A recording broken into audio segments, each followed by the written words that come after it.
Hola a todos, espero que todos estén bien. Hoy les vamos a hablar sobre los sonidos de la lengua, o mejor conocido como la fonética y la fonología. Para empezar, voy a definir la diferencia entre la fonética y la fonología. La fonética es básicamente el estudio de la producción y la percepción de los sonidos, mientras la fonología es el estudio del sistema de los sonidos de un idioma, o mejor conocido como la idea que nosotros tenemos de lo que pasa cuando hablamos. Para seguir, voy a empezar a definir algunas palabras que necesitan estar familiarizadas con para poder entender de lo que les vamos a hablar. Primero de todo, vamos a hablar sobre el fonema. ¿O qué es un fonema? Se han de preguntar. Un fonema básicamente es cuando nosotros como humanos hablamos y producimos sonidos sin significado. Por ejemplo, en el libro nos da la palabra pan. En esa palabra, en ese ejemplo, pan tiene tres diferentes fonemas, que serían la P, la A y la N. Esos son fonemas. O por ejemplo, en mi nombre Berta, tendríamos 5 diferentes fonemas, que sería la B, E, R, T y A.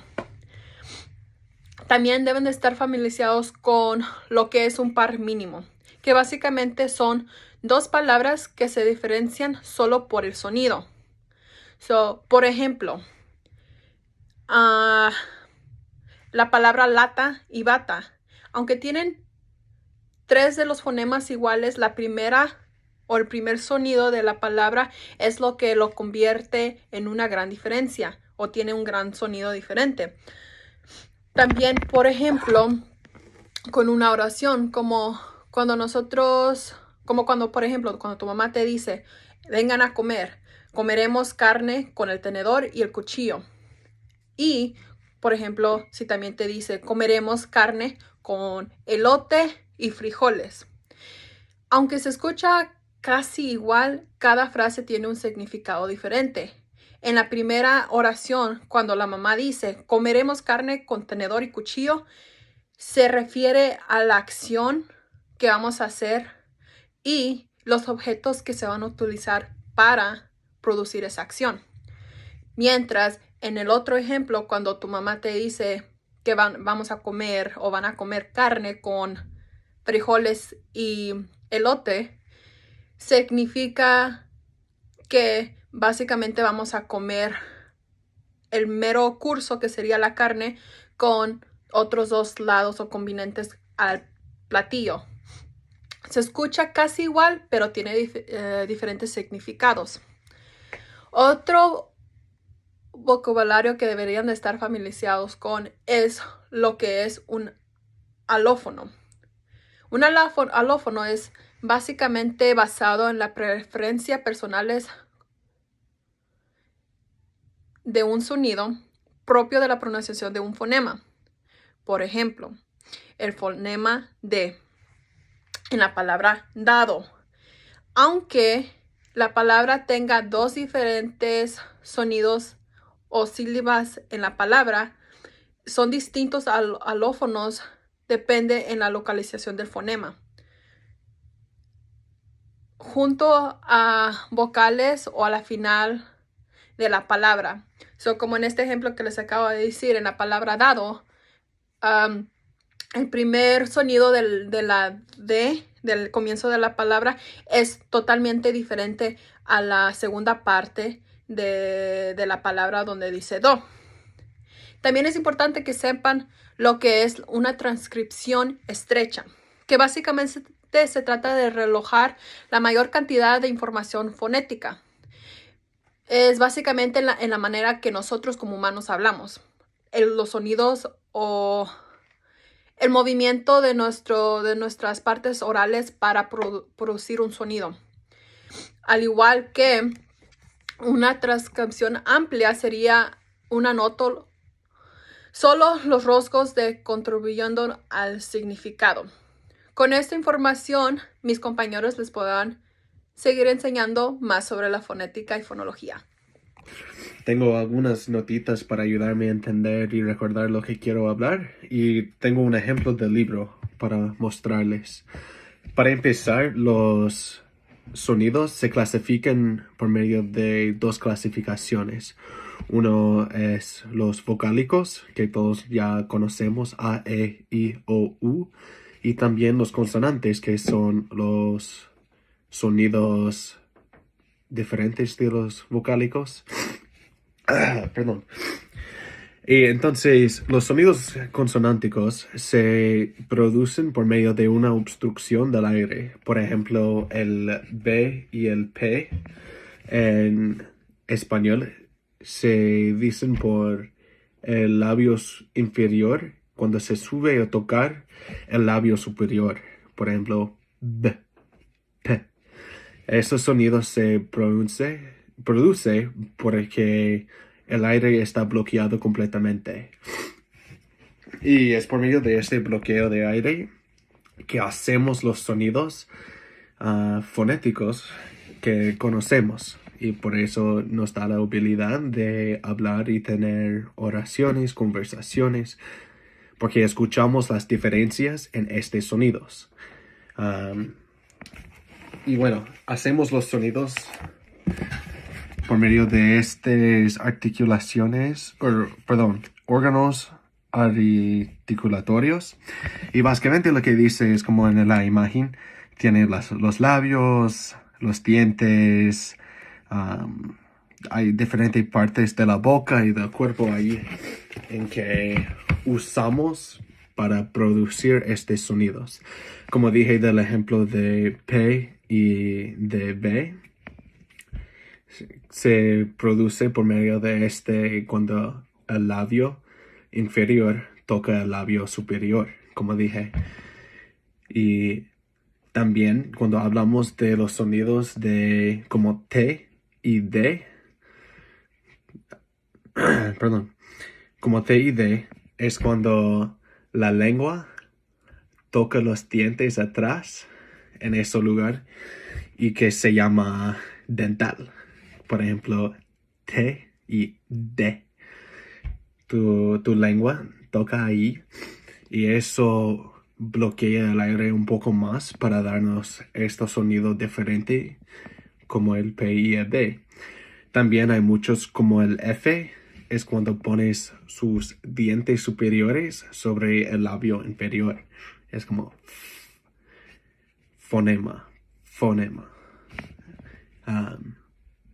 Entonces la articulación de los sonidos viene por eso por medio de que bloqueamos el aire o que movemos. También tenemos los articuladores activos y pasivos. Como dije de este ejemplo del F y de los P's y B's, el articulador activo es el órgano que movemos para hacer el sonido y el articulador pasivo es lo que se queda o que se queda inmóvil o que también es lo que mueve lo menos, que no mueve tanto. En el ejemplo de F, movemos el labio inferior a tocar los dientes para hacer ese sonido del F, como. Y por eso el articulador activo son los dientes, es el labio, porque se mueva a tocar los dientes, porque los dientes aquí arriba no se mueven, están ya hechos ahí. Y en el ejemplo de P y B, cuando hacemos eso, es porque el labio inferior es el articulador activo y mueve a tocar el labio superior, que es el articulador pasivo. Es muy interesante estudiar ya que he tenido la clase anteriormente, pero a ver y entender un poco más de por qué actúan así y cómo se actúan, es genial, es algo que no pensé antes. Pero también hay diferentes clases de diferenciar cuáles son los órganos que usamos. Como te dije, de usar los dientes, cuando pones la lengua ahí atrás de los dientes, se llama dental, porque estamos usando los dientes para hacer el sonido. O como el ejemplo de P y B, cuando tocamos los labios juntos, se llama bilabial, porque estamos usando los dos labios, bilabial. Con el F estamos usando un labio dental, porque estamos usando los dos ahí. Y con el ejemplo del libro, ya vimos todos los articuladores que hay y cómo hacen los sonidos. Como el ejemplo del S, usamos las cuerdas vocales para hacer más el sonido. Eso como no estamos moviendo tanto la boca o la lengua para bloquear el aire. Es más como un empujando el aire ahí. Hola, yo voy a introducir el tema de los modos de articulación. Cuando estamos hablando de consonantes hay dos tipos, obstruyentes y resonantes. Los obstruyentes son sonidos que paran o bloquean el aire. El primero de estos son los oclusivas. Son consonantes que paran el movimiento del aire completamente y después explotan para producir un sonido, como la P, T y K. El segundo tipo son las fricativas. Son consonantes en la cual el movimiento del aire es constante, pero pasa por una apertura pequeña y causa una turbulencia en el aire, como la S y F.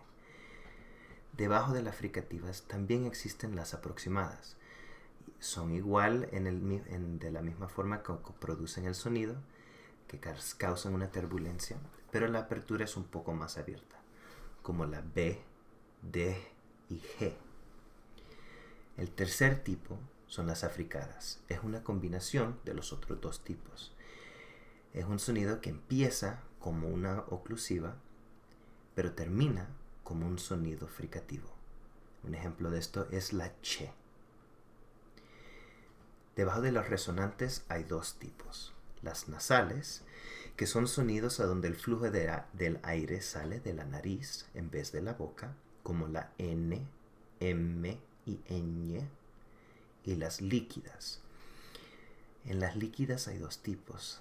Las laterales, que son sonidos a donde el aire escapa por los lados de la boca, como la L, y los vibrantes, a donde el flujo del aire es constante, pero es interrumpida de una forma constante y uniforme, como la R, la doble R.